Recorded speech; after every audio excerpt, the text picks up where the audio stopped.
ఉద్యోగులకు పెన్షన్స్కి స్వాగతం సుస్వాగతం. ఉద్యోగుల రిటైర్మెంట్ బకాయిలపై సీఎం కీలక ప్రకటన. ప్రభుత్వ ఉద్యోగుల రిటైర్మెంట్ బకాయిలను ఎగ్గొట్టేందుకు రిటైర్మెంట్ వయస్సును గత ప్రభుత్వం 58 నుంచి 61 పెంచిందని సీఎం రేవంత్ ఆరోపించారు. వారంతా ఇప్పుడు రిటైర్డ్ అవుతున్నారని, వారి బకాయిలను 2025-26 ముగిసేలోగా, ఫైనాన్షియల్ ఇయర్ ముగిసేలోగా చెల్లిస్తామని శాసనమండలిలో స్పష్టం చేశారు. ఉద్యోగులకు ప్రతి నెల 1వ తేదీన జీతాలు ఇచ్చేందుకు తలప్రాణం తోకొస్తుందని, అదనంగా ఏ కోరికలు, డిఏ, కరువు భత్యాలు కోరవద్దని విజ్ఞప్తి చేశారు.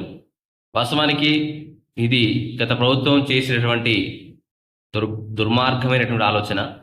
రిటైర్మెంట్ ఏజ్ పెంచడం 58 నుంచి 21కి కేవలం ఆ ప్రభుత్వం తప్పించుకోవడానికి కోసమే ఆ విధంగా ప్రయత్నం చేశారు. దాని ద్వారా ఏమిటంటే నిరుద్యోగులకు కూడా అన్యాయం జరిగింది. ఆ ప్రభావం తర్వాత వచ్చినటువంటి ప్రభుత్వంపై ఖచ్చితంగా పడింది. దీంట్లో పూర్తి వాస్తవం ఉంది. కానీ మరి వారి యొక్క కర్తవ్యాన్ని నిర్వర్తించాలి. ఈ సమయంలో ఈ విధంగా మాట్లాడడం సరైంది కాదు. వారి యొక్క కర్తవ్యాన్ని వారు నిర్వర్తించి వెంటనే ఉద్యోగులకు, రిటైర్డ్ ఉద్యోగులకు, ఉపాధ్యాయులకు ఏవైతే ఆర్థికపరమైనటువంటి సమస్యలు ఉన్నాయో వాటిని క్లియర్ చేయాలని చెప్పేసి ప్రతి ఒక్కరూ కోరుతున్నారు. మరి ఇది ఈరోజు వార్త. మొదటిసారిగా ఛానల్స్ తప్పకుండా సబ్స్క్రైబ్ చేసుకోండి, లైక్ చేయండి, షేర్ చేయండి.